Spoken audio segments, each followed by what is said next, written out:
मैं doctor Rajni Ranjan Singh, convener education Vardhman Mahavir open university Kota. Vardhman Mahavir open university का bachelor of education programme का जो ये परिचय है उसको मैं 3 खंडों में बांटना चाहूँगा। सबसे पहला इन्फॉर्मेशन, फिर दूसरा डिस्क्रिप्शन और तीसरा इससे और अधिक जानकारी मोर। यह शिक्षा शास्त्र में स्नातक उपाधि कार्यक्रम है। यह एक व्यावसायिक उपाधि कार्यक्रम है। इस कार्यक्रम में प्रवेश परीक्षा में प्राप्त मेरिट के आधार पर दिया जाता है। इस उपाधि के उपरांत आप शिक्षा शास्त्र में स्नातकोत्तर कार्यक्रम अर्थात मास्टर ऑफ एजुकेशन या एमएड कार्यक्रम में प्रवेश लेने की आधारभूत योग्यता हासिल कर लेते हैं। यह उपाधि किसी भी विद्यालय में सहायक अध्यापक बनने की न्यूनतम अर्हता है। बीएड पाठ्यक्रम में पंजीकृत छात्र या जो पंजीकृत होना चाहते हैं उनके माइंड में हमेशा एक क्वेरी होती है कि इस पाठ्यक्रम का रिकॉग्निशन किस संस्था से है। यह पाठ्यक्रम राष्ट्रीय अध्यापक शिक्षा परिषद नई दिल्ली के उत्तर क्षेत्रीय समिति northern regional committee NCT Jaipur से मान्यता प्राप्त है। एनआरसी एनसीटी जयपुर का मान्यता आदेश आप हमारे स्क्रीन पर देख सकते हैं। प्रवेश योग्यता कुछ इस प्रकार है। प्रवेश प्रतिवर्ष आयोजित की जाने वाली प्रवेश परीक्षा के माध्यम से मेरिट के आधार पर 500 सीटों के लिए होता है। प्रवेश योग्यता 50% के साथ स्नातक या स्नातकोत्तर या समकक्ष उत्तीर्ण व आरक्षित वर्ग हेतु 45% एवं इसके साथ 2 वर्ष का मान्यता प्राप्त संस्था से शिक्षण अनुभव चाहिए। पाठ्यक्रम केवल राजस्थान के सेवारत और प्रशिक्षित अध्यापकों के लिए है। 50% की बाध्यता उन अध्यापकों पर लागू नहीं होगी जो एनसीटी नियम, मानदंड और मानक द्वितीय संशोधन नियमावली के अनुसार जो 2010 से पहले नियुक्त हो चुके हैं, जो कि यह संशोधन 26 जुलाई 2010 के गजट ऑफ इंडिया में प्रकाशित है, उन पे लागू नहीं होती है। यह योग्यता एनसीटी द्वारा निर्धारित है। यदि एनसीटी द्वारा निर्धारित की गई योग्यता में किसी भी प्रकार का परिवर्तन किया जाता है तो इसे विश्वविद्यालय द्वारा मान्य होगा। इस पाठ्यक्रम के लिए जो प्रवेश परीक्षा शुल्क है वो 750 रुपया अर्थात 750 रुपीज है। अब बीएड पाठ्यक्रम पर एक नज़र डालें। पाठ्यक्रम का नाम बैचलर ऑफ एजुकेशन अर्थात बीएड है और विश्वविद्यालय द्वारा जो पाठ्यक्रम का जो कोड आवंटित किया गया है वह है बीईडी। इस पाठ्यक्रम की न्यूनतम अवधि 2 वर्ष व अधिकतम 4 वर्ष है। विद्यार्थियों को जो अध्ययन सामग्री दी जाती है उसका माध्यम हिंदी है। पाठ्यक्रम का कुल श्रेयांक 48 अर्थात 48 है। पाठ्यक्रम का पूर्णांक 950 अर्थात 950 है। पाठ्यक्रम शुल्क के रूप में 35,000 रुपये अर्थात 35,000 प्रवेश के समय एक मुश्त ली जाती है। सत्रांत परीक्षा नामांकन के दूसरे वर्ष विद्यार्थियों को देना होता है। अब बीएड पाठ्यक्रम में 2 भाग हैं, एक अनिवार्य विषय का और दूसरा इलेक्टिव पेपर्स का। तो अनिवार्य विषय के रूप में विद्यार्थी का जो पहला प्रश्न पत्र है वो है शिक्षार्थी अवबोध अंडरस्टैंडिंग लर्नर, जिसका कोड BED 01 है। दूसरे प्रश्न पत्र का जो नाम है शैक्षिक तकनीकी अर्थात एजुकेशनल टेक्नोलॉजी, इसका कोड BED 02 है। तीसरा प्रश्न पत्र है दक्षता आधारित शिक्षण कॉम्पिटेंसी बेस्ड टीचिंग, जिसका कोड BED 03 है। चौथा प्रश्न पत्र है पाठ्यक्रम एवं मूल्यांकन करिकुलम एंड इवैल्यूएशन, जिसका कोड BED 04 है। पांचवा प्रश्न पत्र है विद्यालय प्रणाली मुद्दे एवं प्रबंधन school system issues and management, जिसका प्रश्न पत्र कोड है BED 05। जो 6th अर्थात जो छठा प्रश्न पत्र है वह है शिक्षा संदर्भ और बंधता एजुकेशनल कंटेक्स्ट एंड लिंकेज, जिसका प्रश्न पत्र कोड है BED 06। 7वां प्रश्न पत्र है कंप्यूटर साक्षरता एवं शिक्षा में अनुप्रयोग कंप्यूटर लिटरेसी एंड एप्लीकेशन, जिसका प्रश्न पत्र कोड है BED 07। 8वां प्रश्न पत्र है पर्यावरण शिक्षा एनवायरमेंटल एजुकेशन BED 08। यहाँ मैं एक बात स्पष्ट कर देना चाहूँगा, कंप्यूटर साक्षरता एवं शिक्षा में अनुप्रयोग तथा पर्यावरण शिक्षा में केवल पास होना अनिवार्य है। इन विषयों के अंक श्रेणी में नहीं जोड़े जाते हैं। इन अनिवार्य विषयों के अलावा बीएड पाठ्यक्रम में शिक्षण विषय लेना होता है। तो शिक्षण विषय कुछ इस प्रकार से हैं। सामान्य विज्ञान शिक्षण teaching of general science BED 09, सामाजिक अध्ययन शिक्षण teaching of social science BED 10, अंग्रेजी शिक्षण टीचिंग ऑफ इंग्लिश BED 11 अर्थात 11, हिंदी शिक्षण teaching of Hindi BED 12, Sanskrit शिक्षण BED 13, रसायन विज्ञान शिक्षण BED 14, जीव विज्ञान शिक्षण टीचिंग ऑफ बायोलॉजी,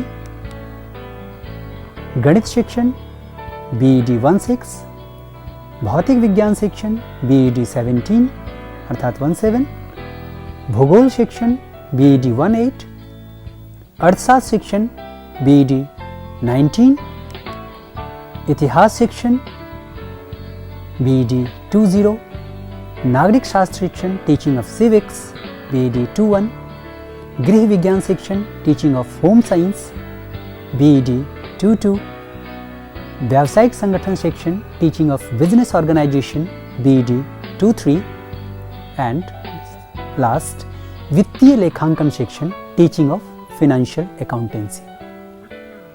जितने भी शिक्षण विषय बताए गए हैं उनमें से किन्हीं 2 विषयों का चयन करना होता है और इन 2 विषयों का भी मूल्यांकन सत्रांत परीक्षा व सत्रीय कार्य के आधार पर किया जाता है। एक महत्वपूर्ण जो बात ध्यान देने की है वह ये है कि सुविधा की दृष्टि से शिक्षण विषयों को 2 समूहों में बांटा गया है।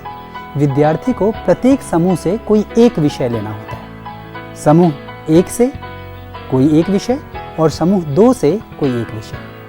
मान लिया जाए कि कोई भी विद्यार्थी विज्ञान समूह से संबंधित है तो उसे समूह 1 से सामान्य विज्ञान शिक्षण लेना होगा व समूह 2 से रसायन विज्ञान शिक्षण या जीव विज्ञान शिक्षण या गणित शिक्षण या भौतिक विज्ञान शिक्षण या गृह विज्ञान शिक्षण लेना होगा।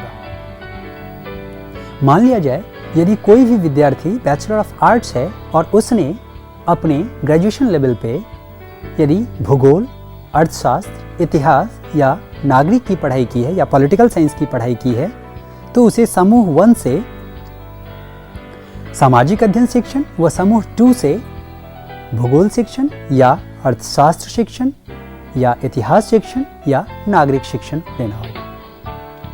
सपोज कोई विद्यार्थी बीकॉम किया हुआ है यानी कि कॉमर्स ग्रुप से संबंध रखता है तो उसे समूह 1 से व्यावसायिक संगठन शिक्षण और समूह 2 से वित्तीय लेखांकन शिक्षण लेना होगा।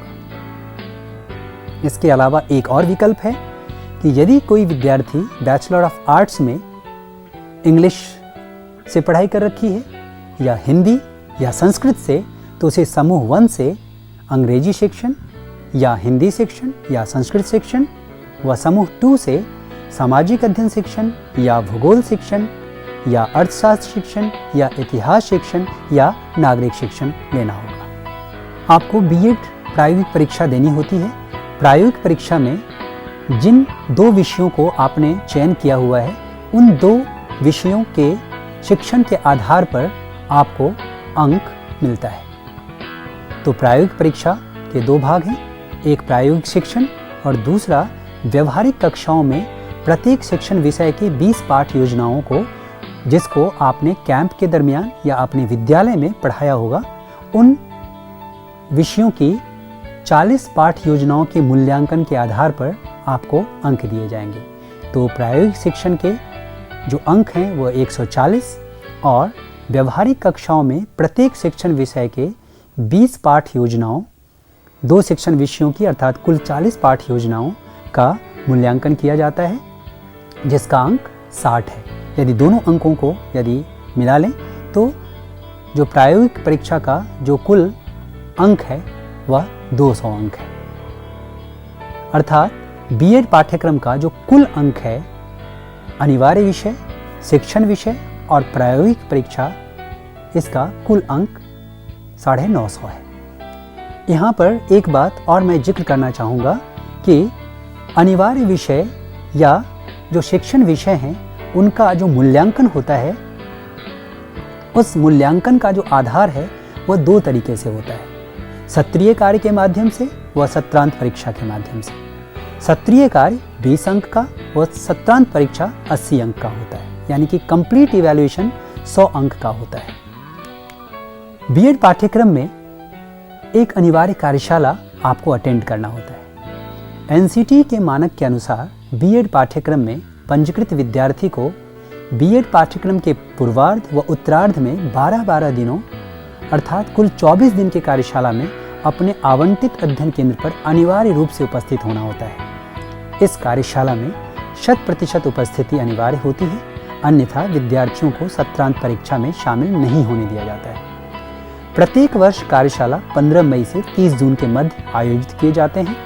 यदि कोई विद्यार्थी अपनी निर्धारित कार्यशाला में अपनी 100% उपस्थिति पूरा नहीं कर पाता है तो वह अगले वर्ष की कार्यशाला में अपनी 100% उपस्थिति पूरा कर सत्रांत परीक्षा में शामिल हो सकता है। सत्रीय गृह कार्य के बारे में जो सबसे महत्वपूर्ण तथ्य है वह यह है कि सत्रीय गृह कार्य प्रत्येक विषय BED 07 व BED 08 को छोड़कर सत्रीय गृह कार्य जो 20 अंक का होता है को पूर्ण करके संबंधित अध्ययन केंद्र पर जमा कराना होगा। इस सत्रीय गृह कार्य को आपको विश्वविद्यालय के मुख्यालय पर नहीं भेज करके आप जिस अध्ययन केंद्र पर पंजीकृत हैं उसी अध्ययन केंद्र पर आपको जमा कराना होगा। सत्रांत परीक्षा के संदर्भ में जो महत्वपूर्ण बिंदु है, न्यूनतम अवधि अर्थात 2 वर्ष के बाद विद्यार्थी को प्रत्येक विषय में 3 घंटे की लिखित परीक्षा देनी होगी। प्रत्येक विषय के लिए अधिकतम 80 अंक निर्धारित हैं। विद्यार्थियों को दोनों परीक्षाओं में अलग अलग सत्रीय एवं सत्रांत उत्तीर्ण होना आवश्यक है। किसी भी विषय में उत्तीर्ण होने के लिए न्यूनतम 36% अंक सत्रीय एवं सत्रांत परीक्षा दोनों में अलग अलग लाना अनिवार्य होगा, परंतु सत्रीय एवं सत्रांत दोनों को मिलाकर 36% अंक लाने वाला विद्यार्थी ही उत्तीर्ण माना जाएगा। कंप्यूटर साक्षरता एवं शिक्षा में अनुप्रयोग BED 07 में सैद्धांतिक परीक्षा 50 अंकों एवं प्रायोगिक परीक्षा 50 अंकों की होगी। BED 07 व BED 08 के प्राप्तांकों को श्रेणी में नहीं जोड़ा जाएगा एवं इन दोनों में सत्रीय गृह कार्य भी नहीं होगा। इस परीक्षा में उत्तीर्ण होने का जो मापदंड है 60% एवं उससे अधिक वाले को फर्स्ट डिवीजन, 48% से अधिक व 60% से कम वाले को सेकंड डिवीजन व 36% से अधिक व 48% से कम वाले को पास की श्रेणी में रखा जाता है। आप इन बातों को बिल्कुल न भूलें। इस कार्यक्रम में प्रवेश के उपरांत आप सभी पंजीकृत विद्यार्थियों से आग्रह है कि विश्वविद्यालय के वेबसाइट से नियमित रूप से संपर्क में रहें, क्योंकि विश्वविद्यालय इस कार्यक्रम संबंधी सभी महत्वपूर्ण सूचनाएं केवल वेबसाइट के माध्यम से ही आपको सूचित करेगा। यदि किसी भी सूचना से आप वंचित रह जाते हैं तो इसके लिए आप स्वयं जिम्मेदार होंगे। अनिवार्य कार्यशाला में आपकी उपस्थिति अनिवार्य है, अन्यथा आप सत्रांत परीक्षा से वंचित रह जाएंगे। आप नियत समय पर कार्यक्रम के सभी अवयवों यथा सत्रीय कार्य, प्रायोगिक कार्य, अनिवार्य कार्यशाला इत्यादि को पूरा कर लें ताकि आपको कार्यक्रम की पूर्णता में किसी भी तरह का व्यवधान ना हो। आप विश्वविद्यालय के वेबसाइट से वीडियो लेक्चर, प्रश्न बैंक, सत्रीय कार्य के प्रश्न व अन्य ई-रिसोर्स का प्रयोग करना कतई न भूलें। आपकी सफलता आपके मनोयोग, तन्मयता, कठिन परिश्रम व आकांक्षा और साथ ही हम सभी शिक्षकों के निरंतर मार्गदर्शन पर निर्भर करता है। इस कार्यक्रम को सफलतापूर्वक संपन्न करने हेतु आपकी मेहनत व हमारा मार्गदर्शन। यदि इस पाठ्यक्रम से संबंधित यदि आपको किसी भी तरह की कठिनाई हो या किसी भी तरह की जानकारी लेनी हो तो आप स्क्रीन पर लिखे पते पर कांटेक्ट कर सकते हैं। डॉक्टर कीर्ति सिंह जो कि बीएड प्रोग्राम की कोऑर्डिनेटर हैं, डॉक्टर आर सिंह, मैं convener education Vardhman Mahavir open university Kota. इन दोनों का ईमेल आईडी स्क्रीन पर लिखा हुआ है। Thanks for watching. Have a pleasurable journey of B.Ed with VMOE.